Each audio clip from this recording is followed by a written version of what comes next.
skip over a couple slides because if you were here during the Auntie Tiji's presentation, she did talk quite a bit about Manitoba, some of the conflicts and struggles that we have in the province.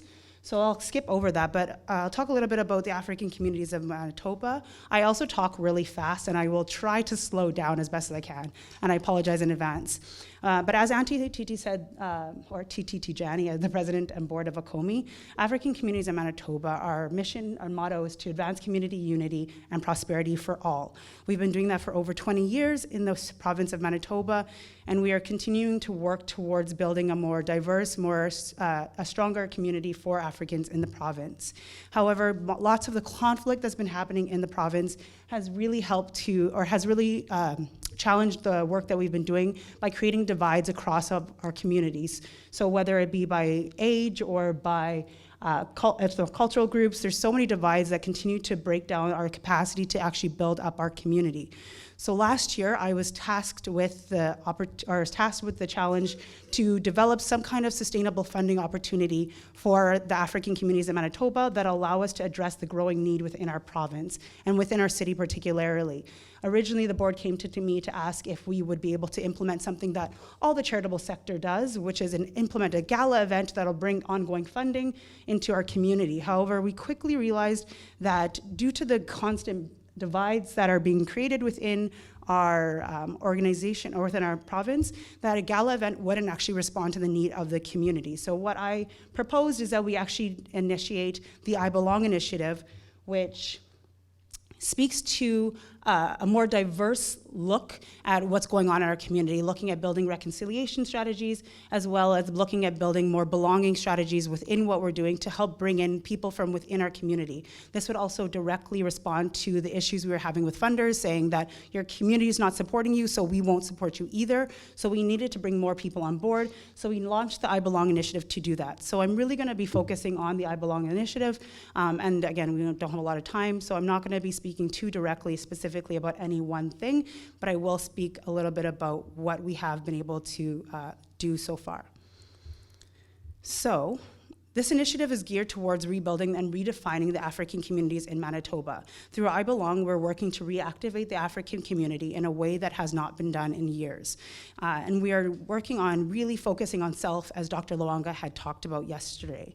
We broke the initiative into 4 phases, those 4 phases being the planning stage, obviously, the rebranding, reconciliation, and relaunch, the donor strategy and canvassing, and then the sustainable event or fundraising strategy, or quote-unquote, the gala event. Within those 4 engagement strategies, we also dove deeper into the various divides that are currently existing within the African communities in Manitoba and broke out our target groups based on these different existing conflicts. And as the reason why we did that is because we recognized that the internalized oppression that was happening within our community is really causing our community to not be able to actually come together because of that interpersonal conflict that does exist because of that internal conflict. And so what we did is we first broke down our demographics by general times when they migrated to the country or when they migrated to Manitoba.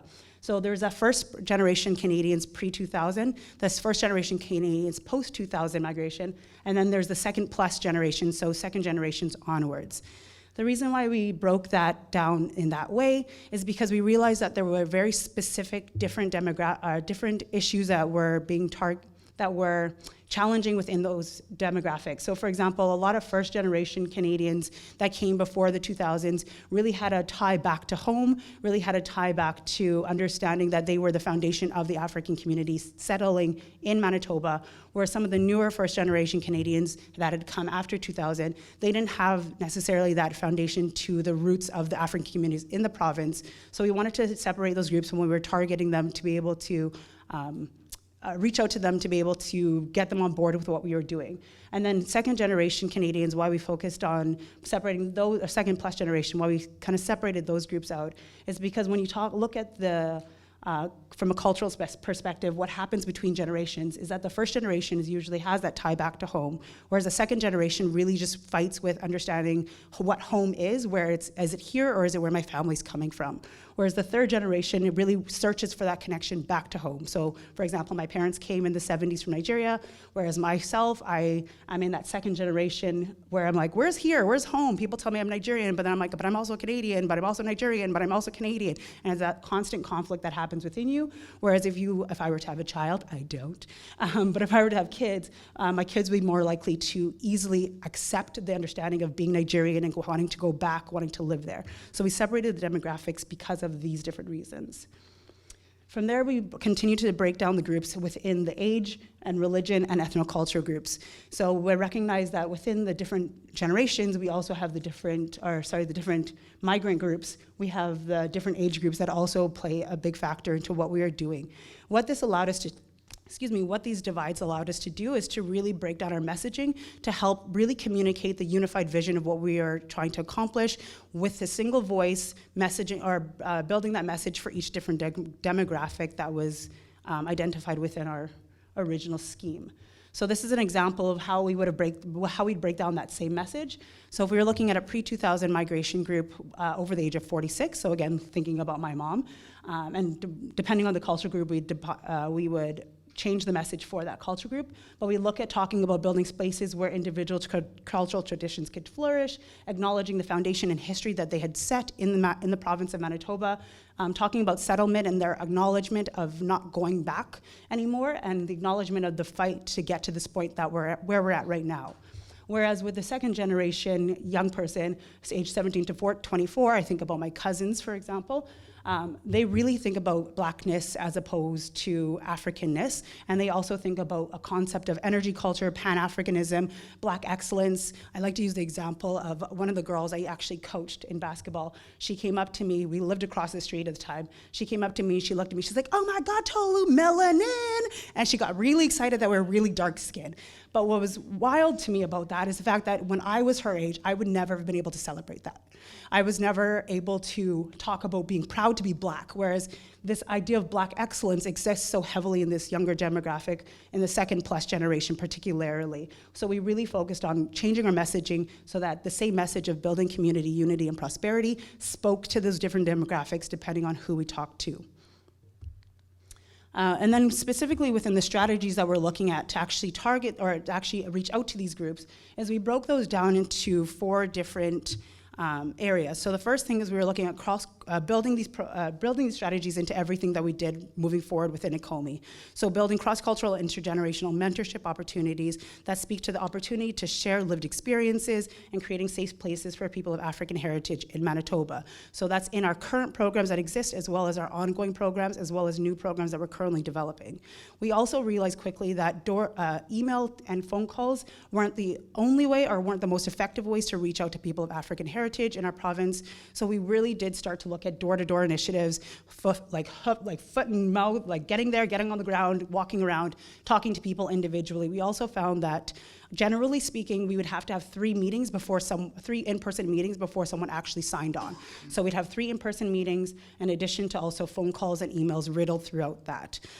Additionally, we're also looking at, currently in the development of looking to showcase the capacity of the African communities in Manitoba by developing a documentary series that showcases individual people's stories that come together to talk about the major story of what it means to be African in Manitoba. Specifically within the documentary series, we're not necessarily focusing on the struggles in any way, shape, or form, but those naturally come into the overall stories that are being told. So for example, one of the first stories we've just done, his name is Boucle. He developed an application called On the Step, which is basically Uber for snow removal, which as many people from Regina might experience it, say, okay, that makes sense. So we have him talk about his story, and he builds within that talking about how his Africanness and how being a part of the African community allowed him to get to a point that says, you know what, I want to give back to my community as well. So his idea of community has grown bigger than just Africanness, but it allowed him to really do that, and the documentary kind of is highlighting that. So what does that all look like? I'm also going to acknowledge that I have a marketing and communications background, as you might be able to tell. So what this all looks like and how I want to kind of brand this is the culmination of the African communities in Manitoba from this. So this is what we originally were, and we're really redefining who we are as a community as a whole. And this is a Komi. This is what a Komi was for the last 20 years, and it was amazing, and we did good work, and this version of a Komi has been able to accomplish a lot, but we need to move forward from where we were. So when redefining and rebranding who we are, we've redeveloped our logo to really bring people together. And I'm going to speak, and I know a logo is not necessarily a community or community development opportunity, but what this showcases is really just changing how we perceive ourselves and bringing each other together. But I can't explain this nearly as well as a person who actually envisioned this logo. So I'm going to allow, I hope the sound is on for the PowerPoint, but I'm going to allow the developer of the new I Belong logo, or the new Akomi logo, talk a little bit about how this represents what Africans in Manitoba are about to accomplish in our province. So if we're good to go for sound, okay, and hopefully this works. I'm Shegun Lude, the designer for the new Akomi identity. It consists of 4 parts. There's the name, there's the idea of a line. Lines connect us. Lines are the roads, the pathways that we use to have our conversations and create community. There's the geographic map of Africa that just shows where we all come from. And then there's the idea of a circle, which is an enclosure that keeps us all together. When we look at the representation of the acronym, we use a bold typeface that can be decorated, that would hold its own. It's not a flaky typeface at all.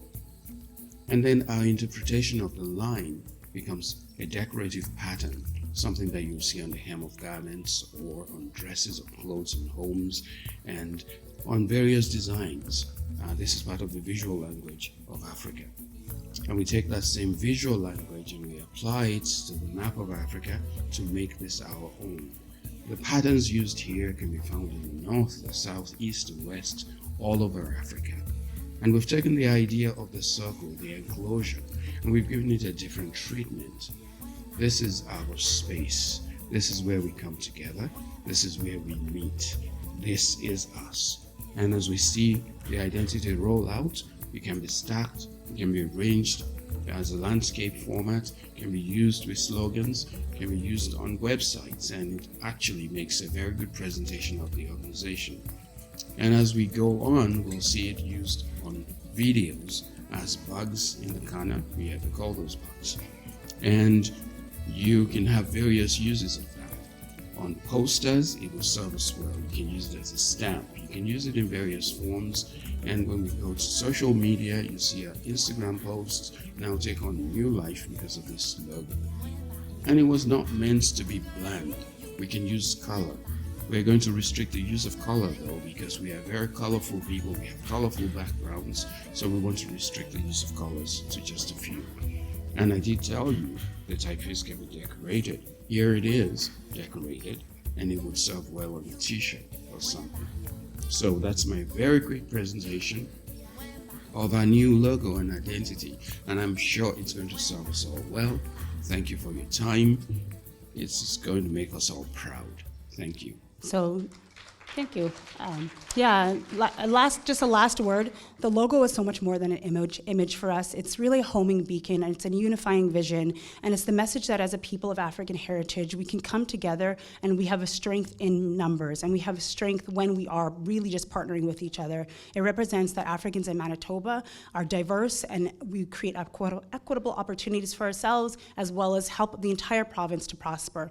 And we really just want to say through that logo and through what the work that we're continuing to do is that we belong here too. Thank you so much.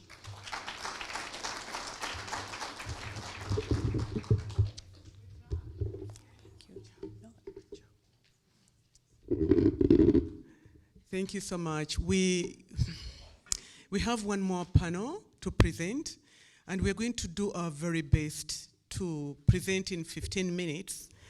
All of us, please come down so that we can start right away. Our approach is going to be not to use the slides, because I think the slides take more, and we truly, truly want to give respect to the people who are presenting in the last session so that they too can have a chance to at least say 3 points from their presentation. So the next presentation, which is on page 23, it's a panel presentation that flows from the research project, that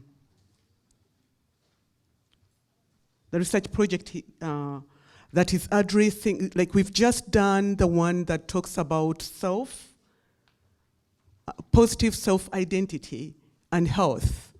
So because we are addressing the human, social, and economic cost, it was important to talk about self and health, like self-identity and health, and how they are interlinked and connected. But now we are moving into the social and economic initiatives or intervention work that we are involved in. The panel presentation that is presenting is from Saskatchewan, and each one of us is just going to say 3 points. We promise to try and make sure that we are done for the next group. So my 3 part of the points is that because the project was, it's participatory action research, we incorporated education on human rights, and the distinction between human rights as head knowledge and human rights as lived experience, we incorporated that in what we are doing. And then we are also collecting data. So when we move into intervention, we're trying to intervene from a research-based practice. You know, we are trying to use theories and practices that we are going to be able to measure if there is an impact, because we don't want to do things that recycle the same problems we are in. So within our project, we've deliberately chosen, as you've already heard, that we're using critical anti-oppressive / privilege practice theory.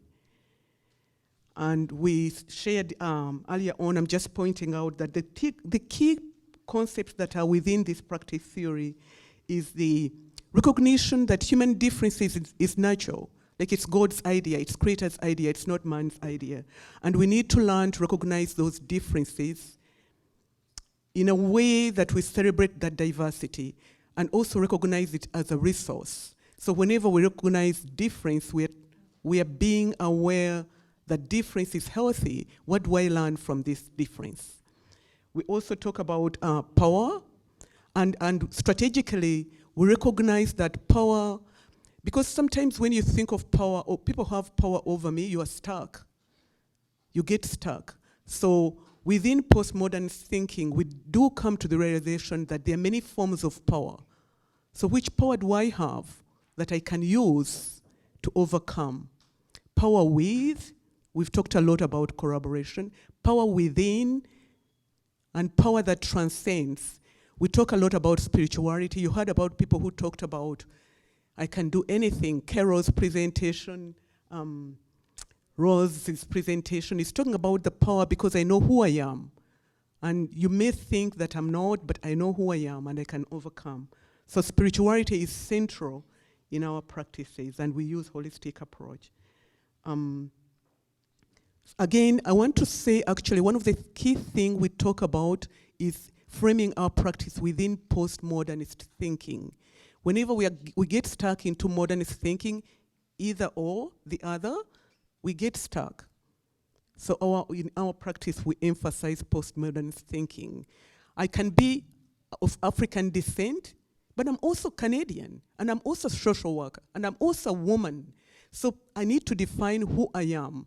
And sometimes we get stuck into what other people define us to be, and we get stuck there.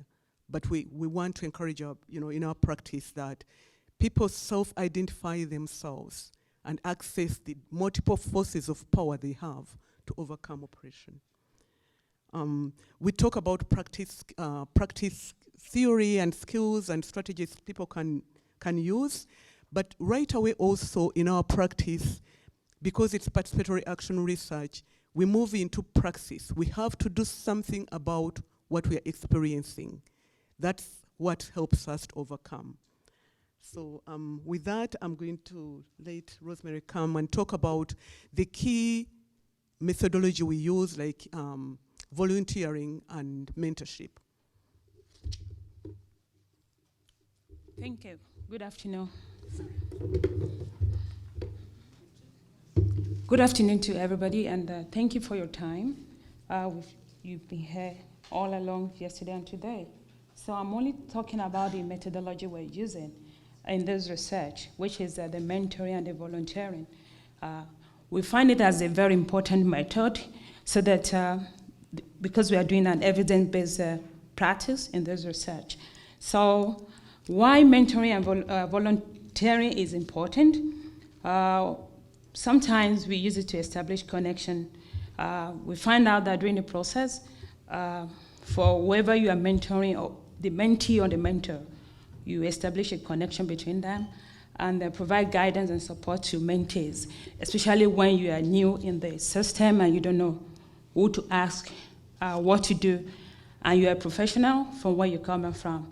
So we also use it to develop an effective communication skills, because most of us, when we come newly to the city or to the country, you know, the way we communicate where we're coming from is quite different from here.